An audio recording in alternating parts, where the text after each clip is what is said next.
புரியலடி, இருந்தாலும் மனசுக்கு தான் வெளிய சொல்ல வழியிலடி. என்ன நடந்தாலும் பெண்ணே உன்னை விட மாட்டேன், நீ என்ன மறந்தாலும் என் மனசுல நீதான் நினைவிருப்ப. ஏண்டா கல்யாணம்ன்றது உனக்கு விளையாட்டா போயிடுச்சுல்ல? என்ன நினைச்சிட்டு இப்படி பேசிட்டு இருக்கீங்க? சார் கோவப்படாதீங்க, ஒரு 2 நிமிஷம் நாங்கள் சொல்கிறத கேளுங்க. இன்னும் என்ன கேட்கறது? என் பொண்ணோட வாழ்க்கைக்கு என்னடா வழி? டேய் ஒரு 2 நிமிஷம் கேளண்டா. என்னடா கேட்க சொல்ற? அப்ப என்ன மூஞ்சி வச்சுக்கிட்டு உன் பொண்டாட்டிக்கிட்ட சொல்லி வீட்டில் பொண்ணு கேட்ட? சார் அது விஷயமா தான் சார் கொஞ்சம் பேசணும். அதெல்லாம் முடியாது, எல்லார்ட்டையும் சொல்லியாச்சு. அப்பா அவங்க என்னதான் சொல்றாங்கன்னு கேளுங்கப்பா, ஒரு 2 நிமிஷம் தானே. சார் இந்த பொண்ணுக்கு முடிவு பண்ணது இவருக்கே தெரியாது சார். என்ன தெரியாது? என்னடா விளையாடுறீங்களா? உன்கிட்ட ஃபர்ஸ்டே நான் கேட்டேன்ல, அதுக்கு நீ என்ன சொன்ன? சரின்னு தானே சொன்னேன். அதுக்கப்புறம் வேண்டான்னு திரும்பவும் உன்னோட ஒய்ஃப் வந்து கேட்டாங்க. என்ன நினச்சிட்டு இருக்கீங்க? சார் அப்பாக்கே தெரியாம தான் அம்மா அப்படிலாம் பண்ணியிருக்காங்க. ஆக்சுவலாக எங்கள் பிரச்சனையே வேற. ஒரு 2 நிமிஷம் கேளுங்க, அமைதியாக உட்காருங்க, நான் சொல்கிறேன். அப்பா இவ்வளோ தூரம் சொல்றாங்களே, உட்காருங்கப்பா, என்னதான் சொல்றாங்கன்னு கேட்போமே. டேய் ஃபர்ஸ்ட்டு நானாக முடிவு எடுத்து தான் நம்ம 2 பசங்களையும் கட்டி வைக்கலான்னு முடிவு பண்ணோம். ஆனால் என்னோட பையனை கூப்பிட்டு கேட்டேன்டா, அவன் வந்து வேற ஒரு பொண்ணை லவ் பண்ணுறேன்னு சொன்னான் அன்னைக்கு. நான் கூட அந்த லவ்வை விட்டுட்டு வந்துடு, ஒழுங்காக நான் சொல்கிற பொண்ணை கட்டிக்கணும் தான் நான் கேட்டேன், அவனை மிரட்டினேன். ஆனால் அவன் நான் எப்படி அந்த பொண்ணோட வாழ்க்கையை தெரிஞ்சு கெடுக்க முடியும், என்னாலாம் முடியாதுன்னு அவன் சொல்லிட்டான்டா, எனக்கு புரிய வச்சிட்டான். சரி வந்து நீ ஏன் என்கிட்ட சொன்ன, நான் ஒத்துக்கிட்டேன். 2வது தடவை உன் ஒய்ஃபை விட்டு என்னத்துக்கு கேட்டேன்? நீ கேட்காம இருந்தால் நான் அமைதியாக இருந்திருப்பேன்ல. இதோட 2வது தடவை. சார் புரியுது, ஆனால் செகண்ட் டைம் என்னாச்சுன்னா இவருக்கு ஒரு பொண்ணு இருக்கு தெரியும்ல. ஆமாம் துர்கா தானே? ஆமாண்டா, அவளுக்கு ஏதோ பிரச்சனை, அதுவும் என்னோட ஒய்ஃபால தான். டேய் அவங்க பெத்த பொண்ணு தானே? சார் என்ன நடந்துச்சுன்னு நான் தெளிவாக உங்ககிட்ட உண்மையை சொல்கிறேன் சார். என்ன நடந்தது? ஆக்சுவலாக துர்காவுக்கு அந்த ஷூட்டிங்லாம் சுத்தமாக பிடிக்காது. அவங்க அம்மா கம்பல் பண்ணி தான் அவள் போயிட்டு இருந்தா. அங்கே போன இடத்துல ஒரு டைரக்டர் கூட ஒரு சின்ன பிரச்சனை. உங்களுக்கே தெரியும்ல, சினிமா ஃபீல்ட்னா எப்படி இருக்கும்னு அட்ஜஸ்ட் பண்ண சொல்லுவாங்க. அதை வந்து அம்மா கிட்ட சொல்லியிருக்கா. அம்மா அதுக்கு வந்துட்டு நமக்காக பணம் வருதுன்னா என்ன வேணாலும் செய்யலாம், ஒரு நாள் தானே அட்ஜஸ்ட் பண்ணிட்டு போன்னு சொல்லியிருக்காங்க. என்ன சொல்ற? அவங்க அம்மாவே வா? ஆமாம் சார், அந்த விஷயம் எனக்கே தெரியாது. அடுத்த நாள் அவள் போயிருக்கா. அங்கே இருக்க ஆஃபீஸில் இருக்க 2 பேர் என்கிட்ட சொல்லி தான் அப்புறம் நான் நிதிஷ்க்கு ஃபோன் பண்ணி அவளை காப்பாற்றி நிதிஷ் வீட்டுக்கே கூப்பிட்டு போயிட்டோம். என்னப்பா சொல்ற? ஆமாம் சார், அவளும் நிதிஷ் வீட்டிலேருந்து அவளுக்கு பிடிச்ச பியூட்டிஷியன் கோர்ஸ் பண்ணிக்கிட்டு நிம்மதியாக தான் இருந்தா. அவங்க அந்த டைரக்டர் பிடிச்சி திட்டியிருப்பான் போல். நல்லவங்க மாதிரியே நடித்து துர்காவை ரொம்ப மிஸ் பண்ணுறதா சொல்லி பொய் சொல்லி என்னை ஏமாற்றி நான் போய் அவளை வீட்டுக்கு கூப்பிட்டு வந்தேன். அதுக்கடுத்து என்னாச்சுன்னா, நான் தூங்கிட்டு இருக்கும் போதே விடிய காலையிலேயே அவளை எங்கேயோ கடத்திட்டு போயிட்டாங்க. ஆனால் என்கிட்ட ஷூட்டிங்க்கு போயிட்டா அப்படின்னு பொய் சொன்னாங்க. என்னது கடத்திட்டாங்களா? ஆமாங்க, கடத்திட்டாங்க. அது எங்களுக்கு தெரியாது. டேய் என்ன கல்யாணத்தை நிறுத்தத்துக்கு இதெல்லாம் ட்ராமாவா? டேய் நான் சொல்றது கேளு, எனக்கே தெரியாது, இந்த விஷயம் நேற்று தான் தெரியும். என்ன விளையாடுறியாடா? யாராச்சும் பெத்த பொண்ணை கடத்துவாங்களா? சார் இவங்க பண்ணுவாங்க, ஏன்னா அவங்களுக்கு தேவை காசு. நானும் எங்கெங்கேயோ தேடி பார்த்தேன், எங்கேயுமே கிடைக்கல. அப்புறம் நிதிஷ்கிட்ட சொன்னேன். நிதிஷ் வந்து அவங்க அம்மா கிட்ட பேசினான். அப்போ அவங்க சொன்னாங்க, நான் தான் கடத்தி வச்சுருக்கேன், அவளுக்கு டேரக்டரோடைய கல்யாணம் பண்ணி வைக்கலான்னு முடிவு பண்ணியிருக்கேன் அப்படின்னு சொன்னாங்க. என்ன? அப்புறம் அப்புறம் என்ன, தயவு செஞ்சு அவள் வாழ்க்கையை கெடுத்துறாதீங்க, விட்டுருங்க அப்படின்னு சொல்லி அவன் கேட்டு, அப்படின்னா நான் சொல்கிற பொண்ணை நீ கட்டிக்க அப்படின்னு சொல்லி தான் உங்ககிட்ட வந்து பேசி எல்லாமே முடிவெடுத்தாங்க. ஆமாம் சார், அவன் தங்கச்சிக்காக லவ்வையே சாக்ரிஃபைஸ் பண்ணுறதுக்கு ரெடியாக இருந்தான்.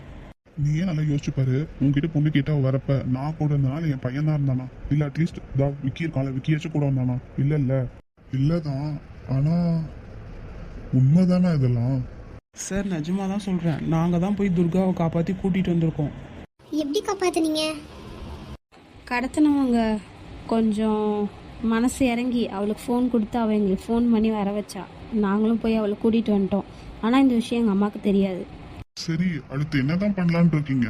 அப்போ சொல்லி நீங்கள் கல்யாணத்தை நிறுத்த வேண்டியதானே அங்கேயே?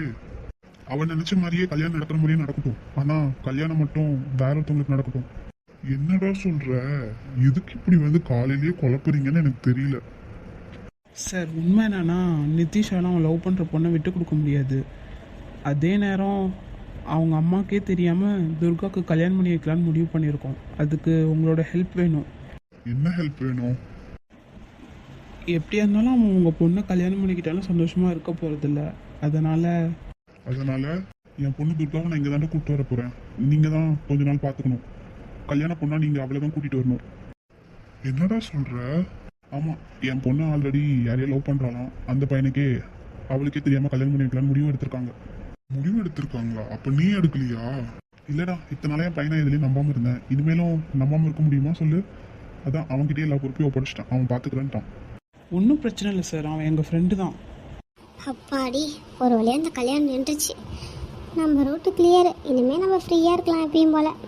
ஆனால் இந்த ஃபஸ்ட்டில் இருக்காரே விக்கி, அவரை பிடிச்சிருக்கே. சரி, ட்ரை பண்ணி பார்ப்போம் ஏதாச்சும் செட் ஆகுமான்னு. இந்த மச்சான் உனக்கு கஷ்டமா தான் இருக்கும், எனக்கு புரியுது. உன் பொண்ணோட வாழ்க்கை நீ எல்லாத்தையும் சொல்லியிருப்ப. முடிஞ்சா ஹெல்ப் பண்ணுடா, இல்லைன்னா விட்டுரு. சரி விட்ரா, அதான் இவ்வளோ விஷயம் நடந்திருக்குல்ல, இது எனக்கு எதுவுமே தெரியாது. நானும் தப்பாக நினச்சிட்டேன். அப்பயே எனக்கு டவுட் வந்துச்சு. சாரி எடுக்கிறதுக்கு கூட அவங்க மட்டும் தான் வந்திருந்தாங்க. நீயும் வரல, அவனோட பையனும் வரல. அதுவும் இல்லாமல் பிடிக்காதவங்கள சேர்த்து வச்சு ஒரு யூஸும் இல்லை. சரி விடு. என் பொண்ணுக்கும் அதிகமாக இன்ட்ரெஸ்ட் இல்லை தான். அவள் இன்ட்ரெஸ்ட் இல்லாமல் தான் இருந்தா. எனக்காக தான் கட்டிக்கிறேன்ட்டு ஒத்துக்கிட்டா. டே மச்சான், உன் ரூட்டு கிளியர். உனக்கு பிடிச்சிருந்தா அந்த பொண்ணையும் ஓகே பண்ணிடு. டேய் பயமாக இருக்குடா. அடப்பாவி, வாய்க்கிலேயே பேசுகிறா. ஆ, நீ ஆத்திர லவ் சொல்லக்குள்ள அப்படியே தைரியமாக போய் சொல்லிட்டியா? எனக்கு எந்த பிரச்சனையும் இல்லைப்பா, நான்லாம் சொல்லிட்டேன். உனக்கு இருக்க தைரியம் எனக்கு இல்லைடா. இல்லை நான் வேணா சொல்லட்டுமா அவங்கக்கிட்ட? கொஞ்ச நேரம் வாயை மூடிக்கிட்டு. இப்போதான் ஒரு பிரச்சனை முடிஞ்சிருக்கு, இன்னொரு பிரச்சனையை ஆரம்பிக்கணுமா? அப்பா, நம்ம பண்ணி வைக்கலாம்ப்பா. இதுவும் நல்லா இருக்க மாதிரி தான் தெரியுது. ஒரு பொண்ணுக்கு ஹெல்ப் பண்ணலாமே. சரி அப்புறம் என்ன, அதான் என் பொண்ணே சொல்லிட்டாலே. நீ எப்போ வேணாலும் உன் பொண்ணு கூப்பிட்டு வாடா. ரொம்ப தேங்க்ஸ்டா, நீ என்னை ரொம்ப நல்லா புரிஞ்சுக்கிட்ட. சத்தியமாக இதுக்கு நான் என்ன பண்ண போறேன்னு எனக்கே தெரியலடா. ஆனால் சாரி, இதில் உன் தப்பு என்னடா இருக்கு? நாமும் முட்டாள்தனமாக முடிவு எடுத்தோம், அது செட் ஆகல. சரி விடு, அதுக்கு நாம ஒன்றும் பண்ண முடியாதுல்ல. சரி, ஏதாச்சும் சாப்பிட்றீங்களா? இல்லை சார், அதெல்லாம் எதுவும் வேணாம். எங்களை புரிஞ்சுக்கிட்டீங்க, எங்களுக்கு ஹெல்ப் பண்ணுறேன்னு சொல்லிட்டீங்க. எங்களுக்கு அதுவே போதும். நிறைய வேலை இருக்குது, நாங்களும் கிளம்புறோம்.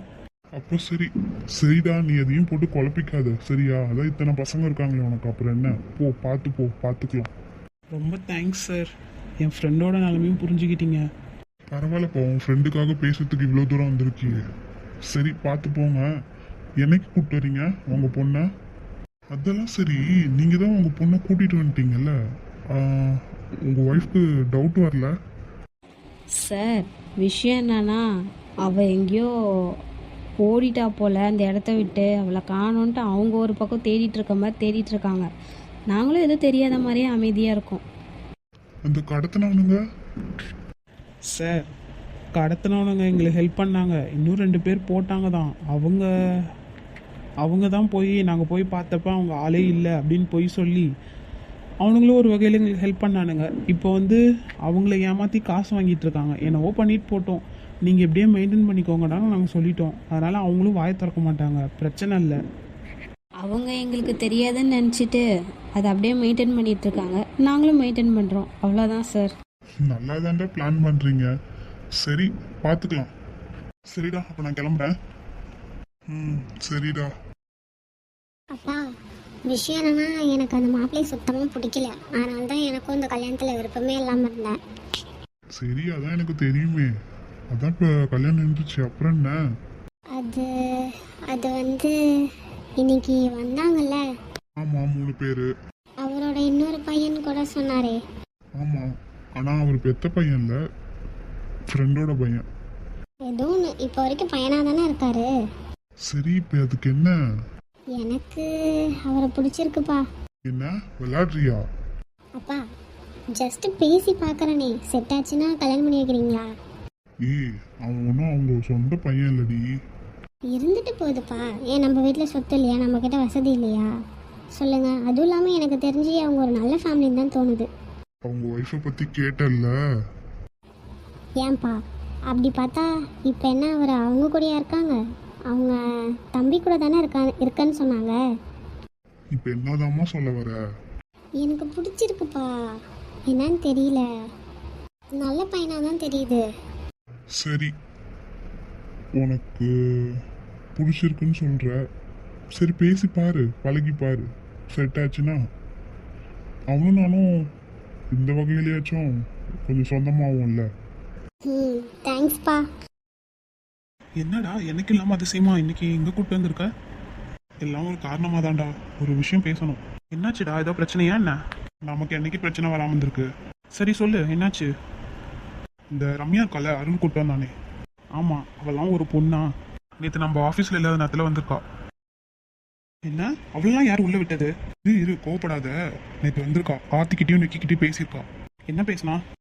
எங்கேயோ அருண் வந்து கண்டிப்பாக அவளுக்கு வேணுமா, விட்டு கொடுக்க மாட்டாளாம். அப்புறம் கிளம்புக்குள்ள இங்கே விஸ்வா இருக்கான்ல, கேன்டீனில் ஒர்க் பண்ணுறானே, அவன் கண்டிப்பாக ஆத்தியை கட்டிட்டு போய் கல்யாணம் பண்ணிப்பானான் சொல்லிட்டு போயிருக்கா, வான் பண்ணிட்டு போயிருக்கா. அவ்வளோ கொழுப்பு, அவ்வளோ திமிராடா அவளுக்கு. இப்போ என்னன்னா, நமக்கு பிரச்சனை மேலே பிரச்சனையாக வந்துட்டு இருக்கு. துர்காவோட கல்யாணத்தை வேற முடிக்கணும், எந்த பிரச்சனையும் இல்லாமல், அவங்களுக்கு டவுட்டே வராமல்.